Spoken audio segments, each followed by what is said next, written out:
안녕하십니까, 이진우입니다.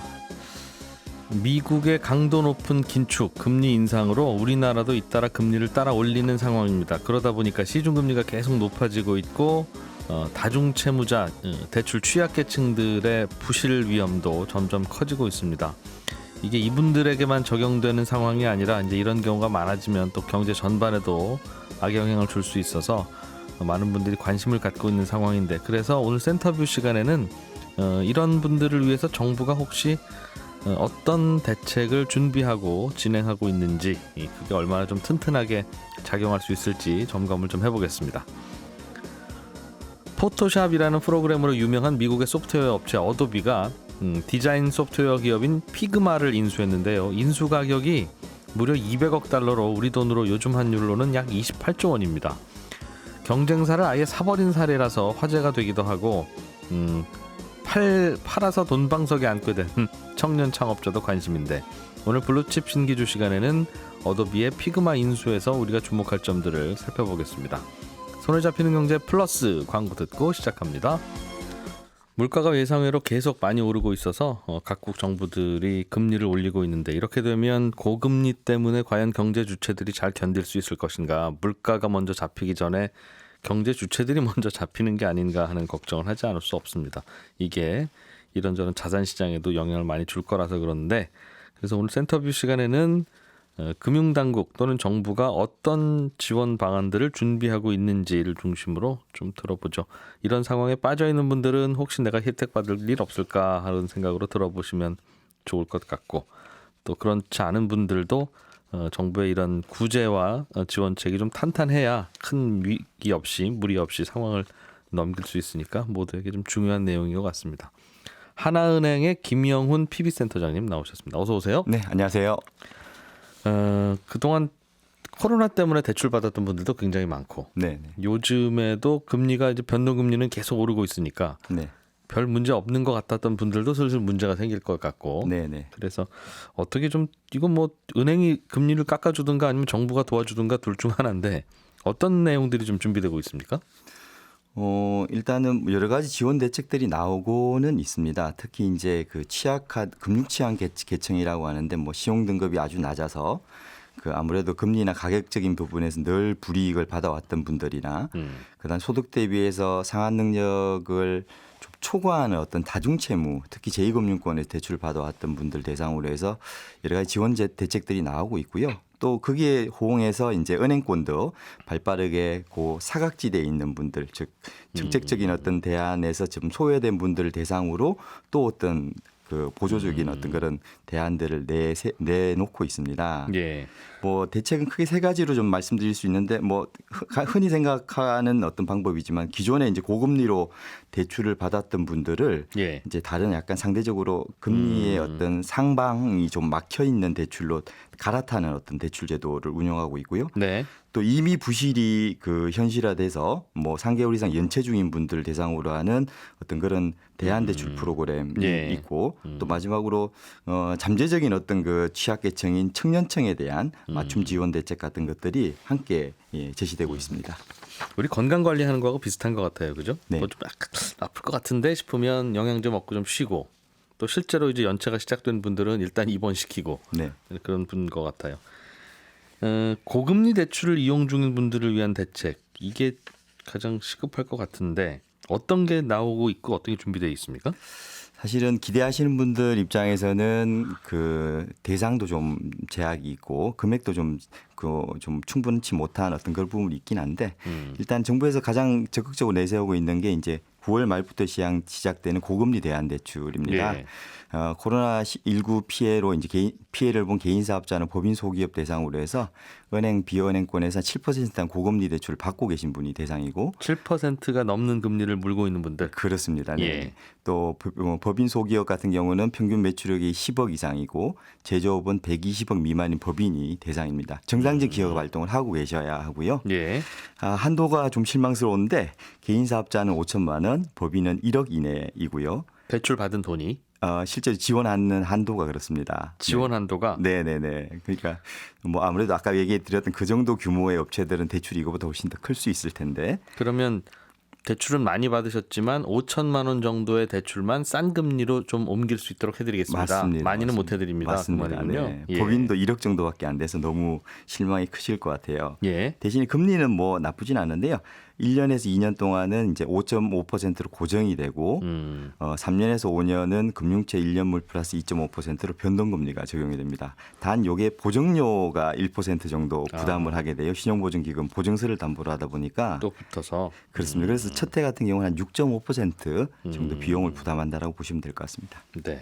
이거는 내가 7% 넘는 금리를 받고 있고 이런 대상에 포함된다 하면 은행 찾아가면 되는 걸까요? 네네네. 요거는 뭐 그렇게 예, 하시면 됩니다. 9월 말부터 시행이니까요. 예. 아주 큰 도움은 안 되겠습니다만 안심전환 대출이라고 해서 고정금리로 바꿔주는 네. 기존의 변동금리 대출 나간 걸 네네. 정부가 고정금리로 바꿔주는 이것도 있는 것 같은데 이게 대상이 많지 않아서 또 이것도 신청자도 생각보다는 적더라 하는 이야기도 네, 들리거든요. 오늘 아침에 제가 이제 저희 은행 담당자한테 물어봤는데 생각보다 신청자가 너무 적다라는 얘기를 하는데 아무래도 이제 4억 이하 금액이 대상이 되다 보니까 가격이 집값이? 예. 네네. 그러니까 아마 지방 일부 지역 이외에는 서울 수도권은 아마 대상자가 그렇게 많지 않은 걸로 보입니다. 요건 이제 9월 15일부터 28일까지 접수 받고 있고요. 내일 모레까지네요. 맞습니다. 맞습니다. 예. 그래서 아마 요게 또 접수를 해서 뭐 약간 심사를 하고 이렇게 나가는데 한 최대한 2달 정도 걸리나 봅니다. 그래서 뭐 신청하셨던 분들은 한 10월 말이나 12월은 돼야 아마 네. 전환 혜택을 받을 수 있을 것 같습니다. 고정금리 몇 %로 바꿔준다는 뜻일까요? 바꾸겠습니다만 지금 고정금리 대출로 한 4% 네네 그 이내로 잡히는 것 같죠? 3.7에서 4% 사이로 이렇게 되어 있습니다. 네. 근데 이미 아마 대출 받으신 분들 옛날에 받으신 분들은 지금 대출 금리가 올라갔다 하더라도 이 정도 일 거기 때문에 근데 이 사실은 약간 좀 뭐 챙겨 보셔야 되는 게 금리가 6개월 단위로 보통 변동금리가 적용되잖아요. 예. 그래서 지금 금리가 바뀌는 분들 6개월 전 금리로 적용이 될 겁니다. 그래서 본인이 차후에 바뀌는 금리가 어떻게 되는지 좀 확인하고 네. 예, 진행을 하셔야 될 것 같아요. 생각보다 4%까지 나오기가 쉽지가 않을 겁니다. 기존 받은 분들이 4% 초반 정도 되거나 이렇게 돼서 네. 실질적으로는 큰 어떤 혜택이 없을 수도 있다라고 봅니다. 그냥 변동금리로 예, 내고 기존에 있던 받은 분들은. 분들도 이거나 그냥 고정금리나 앞으로 금리가 많이 뛴다면 모르겠으되 맞습니다. 네. 당장은 큰 도움은 안 되는 정도. 이왕에 높은 금리로 받은 분들은 좀 작은아마 좀 혜택을 받을 수 있겠지만 예. 여러 가지 우대 혜택, 뭐 복수거래를 하면서 우대 혜택을 받은 대출들이 있었거든요.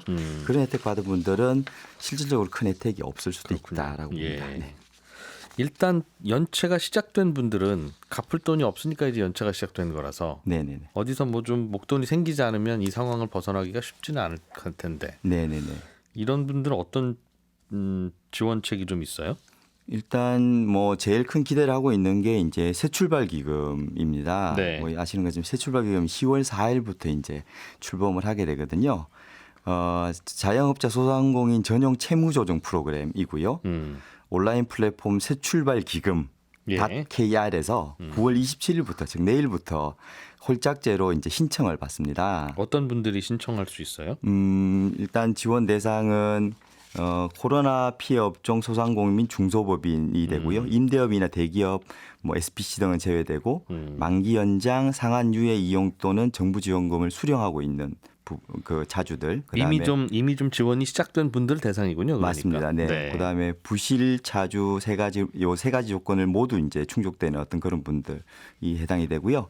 지원 한도는 총 부채액이 개인 사업자는 25억 원, 법인은 30억 원 이하입니다. 네. 이런 분들은 일단 지금은 제가 현금 흐름이 막혀서 못 갚겠습니다. 이자든 원금이든 네네네. 그런 상황일 텐데 네네. 이분들한테는 어떤 좀 혜택을 주는 거예요? 사실은 이분들이 이제 두 가지로 나누어지는데요. 그 부실 차주와 부실 우려 차주로 나눕니다. 네. 부실은 아까 말씀드린 대로 3개월 이상 이미 연체가 시작된 분들이시고요. 네. 예. 그다음에 휴업 폐업 만기 연장이 어려워서 근시일 내에 장기 연체에 빠질 가능성이 있는 그런 분들은 이제 부실 우려 차주라고 하는데 네. 부실 차주 같은 경우는 이제 채무 조정을 받게 됩니다. 그 전체 채무 신용 채무에서 예. 본인이 가지고 있는 재산 가액을 뺀 금액에 대해서 즉 초과하는 금액에 대해서 60에서 80%까지 원금 조정 및 장기 분할 상환 혜택을 받을 수 있고요. 대출은 2억 원인데 내가 이런저런 재산 다 합해도 1억밖에 안 되면 네네. 그 1억은 빼고 남는 1억에 대해서 한 6, 7천만 원 정도는 원금을 깎아주기도 하겠다. 네네네. 대신에 이제 그 재산이나 이런 부분들에 대해서 이제 명확하게 이제 본인이 이제 소명을 해야 되고 나중에 이제 그 조금 그 부실하게 이제 소명을 했다라고 하면 그 예. 부분에 이제 그 문제를 삼을 수가 있게 되고요. 그 다음에 부실우조 차주 같은 경우에는 거치 기간을 좀 늘려준다든가 네. 장기 분할 상환을 지원한다든가 그 다음에 금리 조정을 일부 해준다든가 뭐 이런 이자를 식으로 깎아주든가. 됩니다. 네네네.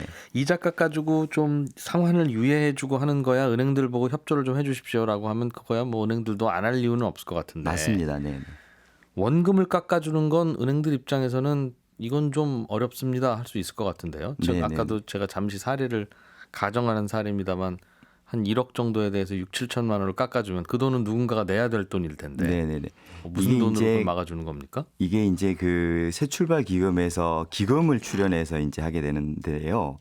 이게 두 가지로 나눕니다. 매각형 새출발 기금하고 동의형 새출발 기금인데 예. 매각형 새출발 기금은 은행이 아예 채권 자체를 넘겨버립니다. 매각을 하는 형태고요. 새출발 기금한테. 네네네.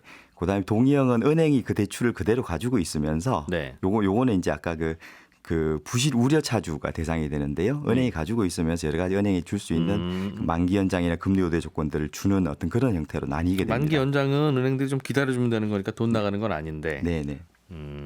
아예 그러면 그걸 누군가가 메워주게 그 기금으로 메워주는 거겠군요. 맞습니다. 그러니까. 네, 엄밀하게. 알겠습니다. 그게 그런 게 준비돼 있다. 네네. 또 좀 알아두면 좋을 만한 제도들 요즘 많이 쏟아지고 있어서 어떤 게 있는지 좀 설명해 주세요. 사실은 이제 기존에 이미 있던 제도에서 조금 더 금리를 좀 뭐 0.3 내지는 0.1% 정도 깎아주는 형태가 일반적인데요. 네. 뭐 예를 들어 저희 은행 제도 중심으로 좀 설명드리면 주택담보대출 프리워크아웃 제도가 있습니다. 실직 폐업 등으로 해서 이제 재무적인 곤란을 겪고 있는 차주와 연체 우려가 큰 차주를 대상으로 하고 있고 네.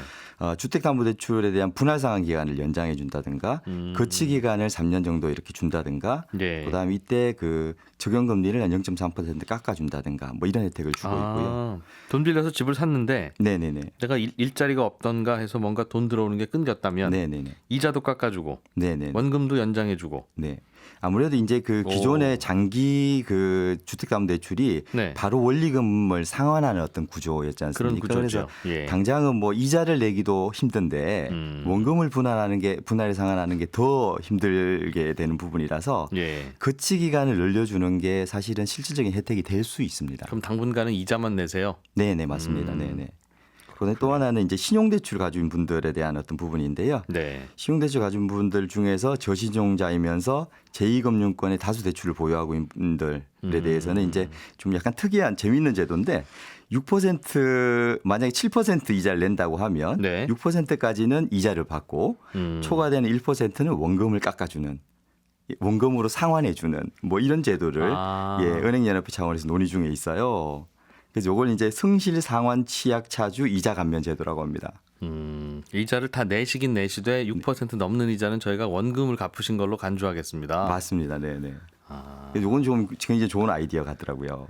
그러나 이것도 은행들 입장에서는 저희가 다 받을 수 있는 원금을 깎아주라는 건 누구 돈으로 메우라는 겁니까? 네. 이런 반발은 있을 수 있을 텐데. 네네네. 근데 이제 뭐 전체적으로 만약에 7%가 되고 8%가 될수록 원금이 또 그만큼 줄어드는 효과가 있어서 차주 입장에서는 일시적으로나마 부담을 줄일 수 있는 어떤 그런 제도이긴 합니다. 네. 주택담보대출에 대해서 이렇게 분할 상환 기간 연장해주거나 금리 깎아주는 건 집에 대출이 있는 분들 중에 요즘 실직을 하든가 은퇴하신 분들에게는 대부분 해당이 되거나 아니면 하면 좋을 만한 제도 같은데. 네. 그래서 이제 이게 은행마다 다 해줍니까? 단순히 기존 대출을 그대로 가면서가 아니라 이제 대환 대출을 받습니다. 새로운 대출을 받아야 되기 때문에요. 네. 뭐 아까 얘기한 그 LTV나 DTI나 DSR 제도를 또 적용을 받게 돼서 예. 이 부분은 미리 상의를 좀 하셔야 될 것 같아요. 다른 은행에 대출이 있는데 네네네. 원금까지 분할 상환하고 있어서 부담이 좀 되면 네네네. 하나은행으로 오면 새로운 대출을 해주면서 금리도 깎아주고 등등 하긴 하지만 네네네. 그러나 이 LTV나 뭐 DSR이나 이건 확인을 해봐야 된다. 네 맞습니다. 그 대환 대출 상품입니다. 그렇군요. 예, 예. 알겠습니다.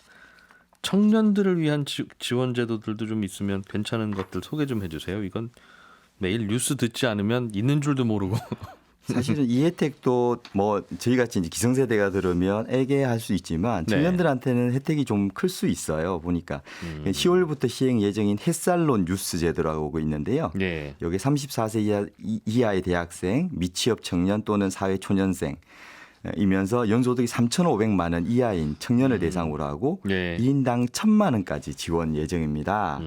서민금융진흥원에서 보정을 하게 되고요. 예. 이게 실질적으로는 자기 신용이나 뭐 이런 부분 은행 입장에서는 신용 여신이 아니라 담보 여신이 되고 네, 저 청년층 입장에서는 본인의 신용으로 받는 게 아니라 보증서로 받게 되기 때문에 절대적인 금리가 좀 낮게 적용되는 혹시 이 청년이 못 효과가 갚으면 있고요. 나라가 대신 갚아주겠다고 해주는 거군요. 맞습니다. 네. 그래서 금리가 이제 직군마다 좀 틀린데 대학생이나 네. 미취업 청년은 4%, 사회초년생은 3.5%, 사회적 배려자인 경우는 3.6%가 적용되고요. 예. 아마 10월 중에 출시가 될 예정입니다. 네. 1,000만 원, 34세 이하면. 네네네. 또 뭐 은행별로 이제 20세에서 39세, 요건 네. 이제 뭐 MZ 세대라고 하는데 요 청년 대상으로 해서 그 창업한 어떤 경우에 네. 뭐 저희 하나은행 같은 경우 7년 이내에 창업한 경우에는 최대 10억 한도로 신규 대출을 하면서 네. 이 경우에는 이제 금리를 한 0.7% 깎아주는 그런 제도를 시행합니다. 요거는 뭐 기존의 정상적인 담보나 본인의 어떤 그런 그 신용평가를 통해서 대출 승인을 받고 나서 여기에 해당된 경우에는 0.7% 금리를 추가로 깎아주는 제도입니다. 앞으로 대출을 받으러 오면. 네네네 이건. 맞습니다. 네. 여기서는 34세 이하 청년들에게는 한 1,000만 원 정도까지는 네네 뭐 급전이 필요할 때 굳이 사채업이나 이런 데 가지 말고 맞습니다. 이런 데 네. 오면 이자가 싸다. 네, 그런 네, 말씀이네요. 맞습니다. 네. 알겠습니다. 이게 뭐 주의해야 될 것들도 좀 있긴 할 텐데 제일 걱정되는 건 이런저런 제도들이 많이 나오면 이제 저희 귀에 뉴스에 이런 게 저런 게 막 나오니까 그런 네네. 게 있나 보다 하는 정도는 기억이 되는데 네네. 뭐 문자나 보이스피싱 같은 게 또 그런 제도를 유사한 제도를 사칭해서 네네네. 전화 오는 경우도 있고 그런 피해자들도 생기고 그런 모양이에요. 네네네. 사실 이게 제일 관심 끄는 게 새출발기금 대출인데 네.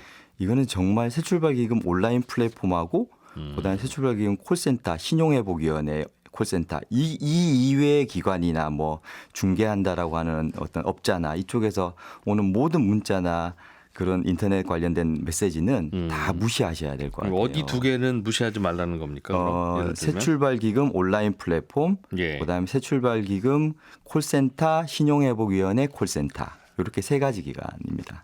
여기서는 거꾸로 먼저 전화를 주기도 합니까? 본인이 신청을 하게 되면 그 신청을 대상이 하면. 되신 분들 안에서 이렇게 연락이 갈 것 같습니다. 네, 그렇군요. 그분들은 좀 주의해야 될 것 같고. 네네, 요즘에는 청년들도 목돈 마련 좀 하라고 네네, 그 청년이 얼마를 넣으면 뭐 나라에서 얼마를 같이 지원해서 목돈 마련하는데 도움 주는 그런 것들도 좀 있던데요. 네, 이거는 진짜 뭐 반드시 청년들이라 그러면 뭐 신청을 하셔야 될 것 같고 15세에서 39세 청년을 대상으로 하고요. 예.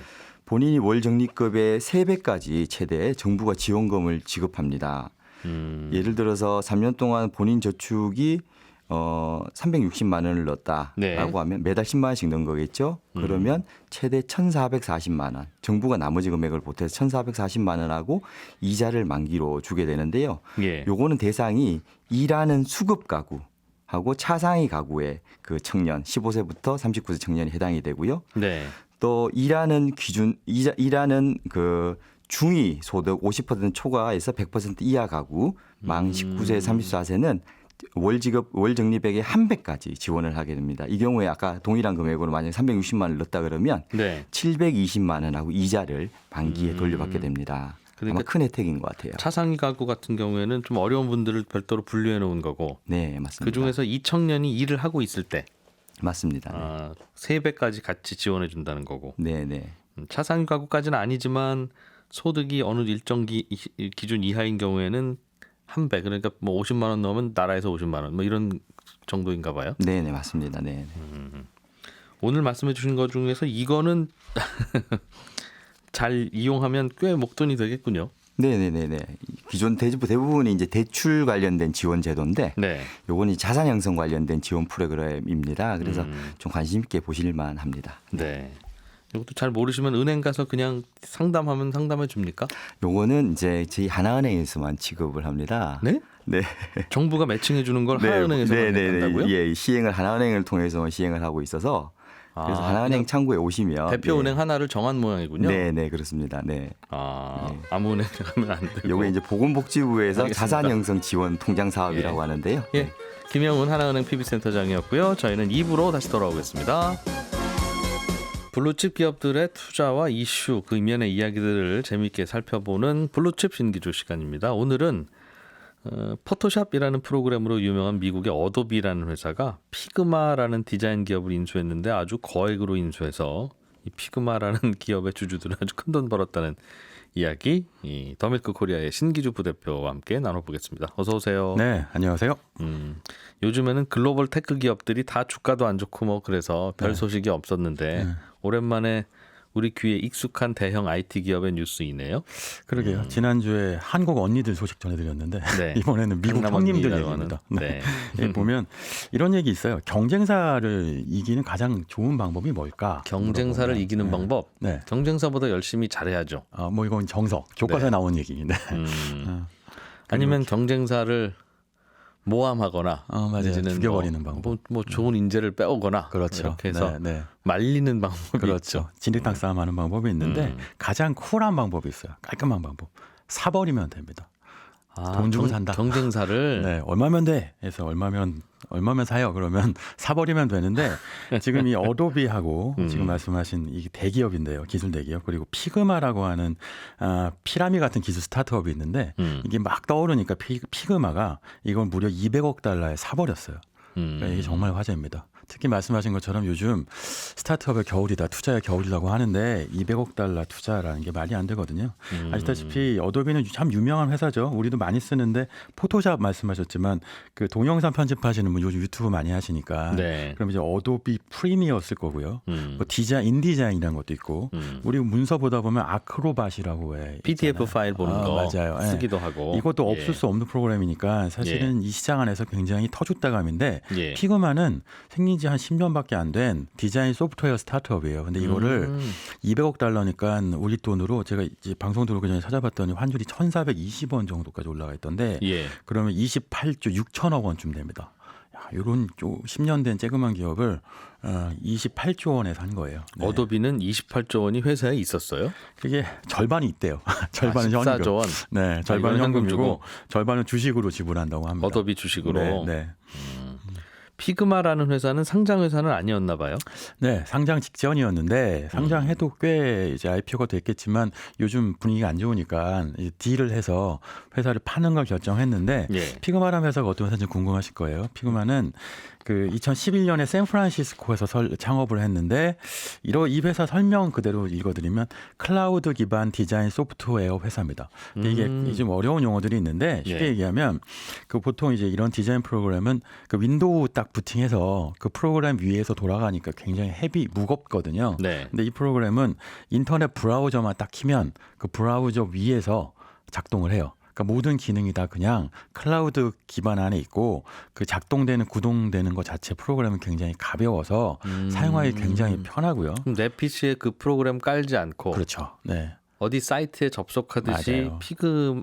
피그마 네. 사이트에 접속을 하면 마치 프로그램을 깐 것처럼 작동하고 이런저런 그렇죠. 기능이 생긴다. 요즘 우리 유저들도 이런 기능 많이 익숙하잖아요. 옛날에는 뭐 워드 프로그램 하나 하려고 해도 컴퓨터 켜야 되는데 네. 지금 인터넷 브라우저만 연결해도 뭐 구글에서 만든 무슨 프로그램을 쓸 수 있잖아요. 그러니까 이런 것처럼 이렇게 가벼운 프로그램들이 인기고 또 네. 하나는 이렇게 가볍고 인터넷 기반으로 하니까 클라우드 기반으로 하니까 서로 다른 장소에 있는 디자이너들끼리 협업을 하기가 굉장히 쉬운 거예요. 그러니까 보통 그렇게 하지 않으면 내가 A 파일을 만든 다음에 이 파일 고쳐요. 수정 버전 보내주세요. 그래서 보내고 수정 버전 2.0, 3.0, 4.0 나오다 보면 나중에 버전이 너무 많아서 도대체 뭐가 원본이고 뭐가 수정 본인지 모르는 경우들이 꽤 있거든요. 그러니까 내가 작업하는 그 과정에 누군가가 또 접속할 수 있다는 거네요. 그렇죠. 네, 중간에 맞아요. 끼어들어와서 네, 맞아요. 같이 보면서. 맞습니다. 네. 그러니까 이게 지금 요즘 트렌드인데 또 또 이런 것도 있어요. 피그마는 말씀드렸다시피 샌프란시스코가 있는데 네. 그 어도비 본사는 산호세에 있거든요. 그러니까 산호세하고 샌프란시스코는 실리콘밸리를 쭉 보면 북쪽에 있는 샌프란, 그러니까 남쪽 아래 산호세로 위아래 거점 도시인데 요 두 회사가 창업 합병하는 뭐 과정을 거치는 거죠. 그래서 예. 이제 일러스트레이션, 사진, 비디오 부분은 이제 하나로 통합되는 흐름인데 이게 굉장한 빅딜이어서 화제가 되는 겁니다. 네. 그렇군요. 요즘에는 그렇게 클라우드에다 뭔가 다 만들어 놓고 사람들 보고 접속만 하라고 하면 네. 크게 해결된다고 그러더군요. 불법 복제. 어. 예전에는 CD 복제해서 그냥 내 PC에 깔면 이걸 뭐 10개를 깔았는지 100개를 깔았는지 모르죠. 모르죠. 알기가 쉽지 네. 않은데 네. 이거는 뭐 아이디 패스워드로 접속해야만 쓸 수 있는 거니까 그렇지. 네. 허용해주면 허용하는 거고 아니면 마는 거고. 맞아요. 네. 이 친구들 동시 접속하고 있네. 그러면 네. 또 하나 더 사셔 할 수 있는 거고. 그 동시 접속을 끊는 기술도 점점 네. 발달해 있고요. 아이디 쉐어하는 것도 맞고 또 이제 말씀하신 것처럼 구독 기반이니까 네. 사람 숫자 곱하기 10, 뭐 100 해갖고 돈을 벌게 되니 이게 훨씬 괜찮은 비즈니스 모델인 거죠. 예전에 네. CD 팔 때보다. 그런데 이게 어도비조차도 야 우리는 이렇게 큰 돈 들여서 뭐 사는 게 우리도 처음이야 네. 할 만큼 규모가 크다면서요. 그래갖고요. 이게 그 세일즈포스라는 회사가 있어요. 이 회사가 슬랙이라고 하는 우리 잘 아는 협업 프로그램을 인수했는데 이게 예. 280억 달러였거든요. 이거 이후에는 이른바 요 시장이 사스 시장이라고 하는데 소프트웨어 애스 서비스 시장인데 접속해서 쓰는. 맞아요. 네. 그 시장에서는 가장 큰 두 번째로 큰 규모의 투자입니다. 그러다 보니까 이제 시장에서 말들이 많죠. 200억 달러. 200억 달러. 네. 28조 6천억 원입니다. 보통 이런 일이 벌어지면 주식 시장에서는 아유 어도비 잘 샀다 하고 주가가 오르기도 하고 뭘 저렇게 저런 걸 비싸게 주고 사 하면 주가가 떨어지기도 하는데 주식 시장의 반응은 어땠습니까? 그러니까 이제 잘 샀다라고 같은 케이스가요. 아주 드물긴 한데 네. 그 마이크로소프트가 그 액티비전 블리자드라는 게임 회사 인수했을 때 네. 그때는 요거는 좀 괜찮은 딜이네라는 평가를 해서 올랐어요. 근데 보통 대부분의 주식시장 반응은 현금 다 쓰겠네. 그러면 그 배당 안 해주겠네. 그러면 주식 가격이 떨어지는 게 보통이거든요. 회사에 있던 14조를 톡 털어 먹었다는 뜻이냐? 그렇죠. 하면서 맞아요. 뭐 사실은 이제 경영자 입장에서 보면 먼 미래를 봤어요. 근데 우리는 먼 미래를 모르겠고 당장 내일 주식 팔 수도 있는데 무슨 먼 미래야 이렇게 얘기하는데 네. 어도비는 그렇게 생각하기에도 좀 심각할 정도로 주식가가 많이 떨어졌습니다. 그 인수 발표한 게 9월 15일이었는데 네. 그때 하루 만에 17%까지 가까이 떨어졌어요. 이게 사실 가뜩이나 어도비는 올해 연초부터 계속 주가가 떨어져서 연초 대비 거의 절반 반토막이 나 있는 상태였거든요. 예. 여기다가 이제 이런 발표를 딱 하니까 이게 그럴 때야? 뭐라고 하면서 지금 어도비 주가가 거의 추풍낙엽인데 그래요? 하나 재밌는 거는 그러다 보니까 최근 아마 이 방송 들으시는 분 중에 서학개미들 꽤 있으실 텐데 네. 최근에 지난 일주일 사이에 어도비를 사시는 한국 투자자들이 굉장히 늘어나서 지금 지난 일주일 동안 사이에 탑 10 주식 중에 탑 5 정도 되는 걸로 제가 알고 있어요. 그러니까 어도비를 많이 저가 매수를 하고 있더군요. 그럼 무슨 얘기냐면 기존 주주들은 주가가 떨어지니까 속상하지만 네. 이제 좀 들어가서 줍줍을 해서 장기적으로는 좋을 수 있다라는 판단을 하시는 스마트한 서학개미들도 꽤 있으신 거죠. 우리나라 투자자들이 요즘 많이 사고 있는 맞아요. 어도비 많이 사더군요. 네. 주식 중에 하나다. 맞습니다. 네. 이런 건 좀 투자에 성공하셔야 되는데 말입니다. 그 사실은 비싼 일단 달러 들고 나가서 이제 하는 투자니까 우리 그렇죠. 서학개미들이 그렇죠. 달러가 너무 비싸져. 그래도 요즘 달러 귀하고 비싼데 그러니까요. 네. 가서 좀 벌어와야 되는데. 근데 어쨌든 이런 평가들 놓고 이런 얘기 해요. 어쨌든 냉정하게 보면 현재 기존 피그마 주주들은 좋다. 그런데 새로운 어도비 주주들은 좀 기다려야 되겠고 네. 기존 어도비 주주들은 지금은 주가가 떨어지니까 실망할 수밖에 없다인데 진정한 승자는 그 피그마에 사실 당연히 초기에 투자했던 회사가 있을 거 아니에요. 네. 이게 피그마가 비상장 회사니까 창업자가 100% 지분 다 갖고 있는 건 아니고. 처음에는 시작은 그랬을지 모르겠는데 아시다시피 지분 투자를 받으면 지분이 희석되잖아요. 네. 그래서 이제 창업자인 딜런 필드라는 인물이 있는데 이 인물은 지금 30세입니다. 이 얘기는 조금 이따 해드리겠지만 요게 투자한 인덱스 벤처스라는 그 VC 벤처 캐피털이 초기에 투자를 많이 해갖고 대박을 났어요. 그래갖고 요 인덱스 벤처스가 진정한 승자다. 뭐 이런 평가도 하기도 초기 하죠. 투자를 해서. 네. 잠깐만요. 이 지금 이번에 엑시트한 판 창업자가 10년 전에 사온 2011년. 2011년에 세운 회사라고 하셨는데 맞아요. 지금 30세면 네. 창업할 때는 몇 살이었던 겁니까, 이분이? 19살. 아, 19세입니다. 네. 19세에 창업해서 30세가 된 이번 해에 맞아요. 한 3조 원 가까이 지금 돈을 번 억망장자가 된 거죠. 30조 원 되는 돈을 벌었다. 그렇죠. 네. 예. 이게 이런 일화가 있어요. 그 지금 말씀드린 인덱스 벤처스의 데니 라이머라는 인물이 있는데 네. 이 회사의 이제 CEO입니다. 처음에 만나갖고 딜런 필드를 처음에 무슨 이제 학교 행사 같은 거 브라운 대학교를 나왔는데 만났대요. 그래갖고 굉장히 스마트하고 특히나 포인트가 뭐냐면 컴퓨터 공학자 그 개발자인데 디자인이나 아트에 대한 감각이 뛰어난 거예요. 그러니까 이게 예전 스티브 잡스 얘기에 따르면 예술과 공학을 다 이해하는 교차로에 서 있으면 혁신이 일어난다고 했잖아요. 이 창업자가. 네, 딜런 필드는 그런 인물인데 19살이니까 원석을 발견했는데 네. 그렇게까지 어릴 줄 몰랐던 거죠. 19살 이 소년한테 투자를 술을 했군요. 권했다가 예. 술을 권하면 안 되잖아요. 그래서 그때 굉장히 난처해졌다는 얘기, 일화가 있을 정도로 당시에 딜런 필드는 굉장히 어린 인물이었는데 19살인지 모르고 술을 간 거군요. 그렇죠. 그러니까. 몰랐던 거죠. 아, 네. 저선 성인은 된 줄 알고. 설마 이렇게까지 였던 거예요. 근데 결국은 이 딜런 필드를 제대로 잡았죠. 그래갖고 네. 10년 만에 큰 대박을 냈습니다. 네. 그렇군요. 이번에 200억 달러에 사고 팔았으면 네. 보통 이런 거는 이른바 가격 책정, 밸류에이션을 어떻게 합니까? 이게 참 어려워요. 이게 그 피그마가 지난해 왜 우리 뭐 어쨌든 증시가 굉장히 좋았을 때도 네. 그 시장에서 최대 평가 마지막 투자했던 평가가 100억 달러 가치가 있다라고 네. 평가받아갖고 VC들한테 투자를 받았다고 해요. 그런데 지금 그 2배 가격을 불렀으니까 네. 이게 왜 이렇게까지 세게 불렀지? 특히나 요즘 투자도 잘 안 되니까 좀 기다리면 가격이 떨어질 수 있지 않을까?인데 어도비한테는 필요한 이유가 있었어요. 그러니까 이게 뭐냐면 어도비는 아까 말씀드린 것처럼 디자인, 그림 이런 거 하는 소프트웨어 프로그램을 만드는데 네. 이 시장 이 지배력을 점점 이 피그마나 또는 캔바라는 회사도 있거든요. 또는 라이트릭스라는 회사도 있는데 어쨌든 스타트업, 디자인 스타트업들이 조금씩 잠식해 나가다가 어느 순간 어느 누구도 어도비 쓰지 않게 된 거예요. 이게 하나의 예를 들어드리자면 우리가 한때는 인터넷 브라우저로 익스플로러라고 하는 MS 걸 썼는데 네. 지금 어느 순간 크롬이라고 하는 구글 프로그램을 쓰더니 이제는 익스플로러는 은퇴해 버렸잖아요. 네. 그러니까 시장이 그렇게 조금씩 구석에서부터 무너지기 시작하는 건 어도비도 알고 있고, 그러니까 어도비는 이 상황에서 위기감을 느낀 거죠. 시장의 흐름을 보고. 그래서 200억 달러도 비싸게 산 거 아니다. 안 그러면 회사 망한다가 이제 이 CEO의 이제 그 판단인 거고, 이제 시장 입장에서 보면 그건 알겠는데 그래도 너무 비싼 거 아니야? 라는 얘기를 하고 이 있고. 회사는 원래 1년에 얼마나 버는 회사예요? 보통은 가게 같은 거 인수할 때는 연 매출의 뭐 5배 아니면 뭐 10배 요 사이에서 보통 사고 팔고 하더군요. 네. 근데 이 피그마는요, 지금 인수가가 200억이잖아요. 네. 그게 피그마 연 매출의 50배라고 얘기합니다. 그러니까 사실은 비싸게 샀다는 얘기 들을 만도 하군요. 네, 예. 뭐 사실은 이런 분석하는 그 주가 매출 비율이 이런 거 있잖아요. 이런 예. 거 봐도 사실 50배는 지나치게 비싸죠.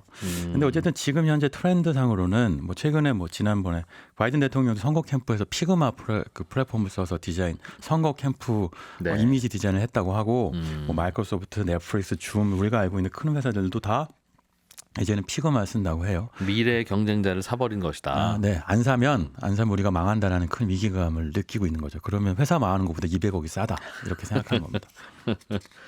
그래서 그런 경우들이 꽤 돌이켜보면 있었어요. 뭐 그래서 반독점 시비도 있었지만 페이스북, 인스타그램 인수할 때도 그렇죠. 저거 샀지? 그랬는데 결국은 젊은 분들은 다 인스타그램만 하기 때문에 나중에 페이스북에 목을 조여올 겁니다. 인스타그램이. 그래서 우리가 미리 인수합니다. 뭐 이런. 맞아요. 예, 그게 경쟁자를 사버리는 것은 예. 사실 이 실리콘밸리에선 굉장히 그 돈으로 다 사는 전략 중에 하나인데 말씀하신 페이스북이 인스타그램 인수한 거하고 왓츠앱이라는 메신저도 인수했죠. 그게 2014년인데 네. 그때 220억 달러 인수했으니까 지금 인수가에 한 20억 더 붙인 거예요. 근데 그랬던 것이 어찌 보면 현재 페이스북이 살아남았던 지금 메타군요. 살아남은 원인인데 네. 그래서 요즘 메타가 굉장히 어렵거든요. 그러니까 정말 구조조정 많이 하고 사람들 다 내보내고 있는데 그거 보면 그 당시에 인수 안 했으면 그때부터 힘들었을 것 같다는 생각이 지나고 나서 들기도 하죠. 30살에 대박을 낸 이 창업자 이분은 네, 그럼 딜런 필드. 이제부터는 노십니까? 아니면 뭐 어디 어도비에서 보통 이 회사를 사면 이 창업자도 어도비도 같이 일을 해줘야 좋을 텐데. 그렇게 이제 말하자면 그런 걸 이제 그 락업 계약이라고 하잖아요. 예, 그런 예. 계약을 맺었더라고요. 노예 계약이라고 하는 건데 사실 저는 이게 취재하면서 그러면 이제부터는 그냥 대박 나서 몰디브 가서 저기 모히또 먹나 뭐라고 생각했는데 아니고 이제부터 진짜더라고요. 딜런 필드는 이제 어도비의 디자인 소프트웨어 부문을 맡아갖고 그 부분 안에서 이제 통합 작업하고 그리고 계속 그 회사 그 다닌다. 부분을 해야 되는 거예요. 이게 예전에 디즈니하고요. 예. 픽사가 인수했을 때 네. 픽사의 존 라세터라고 하는 그 유명한 애니메이션 스튜디오 수장이 있는데 그 사람이 사실상 디즈니 스튜디오를 책임지고 우리가 알고 있는 겨울왕국 이런 거 만들 수 있도록 업그레이드하는 역할을 했거든요. 그러니까 이게 인수를 할 때 핵심은 그 프로그램을 IP를 인수하기도 하지만 훌륭한 인재를 인수하는 의미도 있어서 딜런 필드는 지금부터 훨씬 열심히 일해야 되는 상황이 발생하죠. 네. 이분을 열심히 일하게 할 유인은 어도비 주식으로 반을 받았으니까. 그렇죠. 네, 네. 다 현금으로 줬으면 그 주머니에 3조 원이 있는 이 회사원을 30살 회사원을 누가 뭐라고 하겠어요. 그것도 그렇고 스스로 그렇죠. 열심히 안 해주면. 그리고 이제 실리콘밸리의 딜을 보면요, 이게 일하지 않을 수 없게, 그러니까 주식도 주는 시점, 시기, 뭐 인센티브 다 짜놓잖아요. 그래갖고 동기를 부여하게 만들다고 하는 그 계약 사항은 뭐 대외비긴 합니다만 그런 설계가 있어요, 대체로. 한 가지 뭐 제가 신경 쓸 일은 아닙니다만 이 디자인 소프트웨어의 막강한 지배자였던 어도비가 네. 2등으로 치고 올라온 듯한 느낌을 주는 이 회사를 인수하면 1등, 2등이 한 회사 된 건데 여기 그러면 독점 시장 되는 거 아니냐 하는 이슈는 혹시 없을까요? 그러니까 요즘 사실 그 연방거래위원회 리나 칸이 계속 눈에 불을 켜고 보고 있죠. 네. 지금 말씀하신 것처럼 그런 문제가 있어서 이 딜이 결국은 무산될 수도 있다라고 하는 리스크가 아직도 존재해요. 그리고 사실은 실제로 피그마하고요, 어도비 안에 그 시장 점유율 겹치는 프로그램도 실제로 존재해서 그게 어렵긴 한데 하나는 있습니다. 그 어도비가 빅테크냐라는 질문은 있거든요. 그 예전에 팡이라고 하는 거 있었잖아요. 네. 페이스북, 아마존, 애플, 넷플릭스, 구글 여기도 네. 어도비는 없고요. 이제 팡이 아니고 마타나라고 부르는데 네. 이게 뭐냐면 마이크로소프트, 애플, 테슬라, 알파벳, 엔비디아, 아마존 이런 회사들인데 여기도 사실은 어도비는 없어요. 그러니까 어도비는 사스 쪽에선 큰 회사긴 한데 아주 독점력을 가진 빅테크는 아닐 수 있다. 그러니까 이쪽에 이제 입장이고 피그마 인수에도 시장 점유율 놓고 보면 크지 않다라는 방어 논리가 있는데 네. 요즘 이제 바이든 행정부의 이런 독점 관련된 견제 또는 규제를 놓고 보면 또 규제 리스크는 분명히 존재합니다. 그렇군요. 어도비는 돈 너무 많이 써서 혹시 좋은 회사 인수하고도 쓰러지는 경우 그게 이제 를 당하지는 않을까요? 그게 이제 승자의 저주라고 예. 하는 거. 가능하죠. 실제로 어떤 경우냐면 화학적 결합이 실패해서 안에서 막 싸움만 하다가 망하는 케이스인데 예전에 유명한 거 있어요. AOL하고 타임워너가 합병했을 때 네. 세계 빅딜이라고 했는데 딜하고 나서 내내 안에서 그 자리 싸움만 벌이고 내전만 벌이다가 망했거든요. 그러니까 이 케이스가 만약 그런 전쟁으로 벌어진다면 그럼 망하는 거고, 아니면 디즈니하고 픽사의 합병 사례처럼 픽사가 디즈니를 새로운 애니메이션으로 업그레이드 해준다면 대박이 나는 거고, 네. 이건 이제부터 이들한테 달린 숙제겠죠. 그렇군요. 1등, 2등이 같은 집에 들어와 있으면 이제 3등으로 눈이 쏠릴 텐데 네. 새로운 경쟁자는 혹시 안 나옵니까, 이 업계에서? 그러니까 이게 경쟁자 사버리면 또 다른 경쟁자가 나오잖아요. 이 캔바라는 회사가 있는데 네. 이 회사는 실리콘밸리 회사가 아니고 호주 회사입니다. 호주에서 만들어진 그러니까 똑같은 형태의 디자인 클라우드 기반 프로그램인데 네. 뭐 캔바 독스, 캔바 웹사이트 이런 게 있는데 이 회사도요. 2007년에 당시 19살인 멜라니 퍼킨스라는 인물이 창업했어요. 예. 그러니까 이 부분이 말하자면 아트하고 공학을 전공시키는 건 파르파르 크리에이티브 해야 하는 것 같아요. 네. 19살 네. 소프트웨어 컴퓨터 광 내성적인 학생에 주목하자. 더미크 코리아의 신기주 부대표였습니다. 고맙습니다. 네, 고맙습니다. 네, 저는 내일 아침에 찾아오겠습니다. 이진우였습니다. 고맙습니다.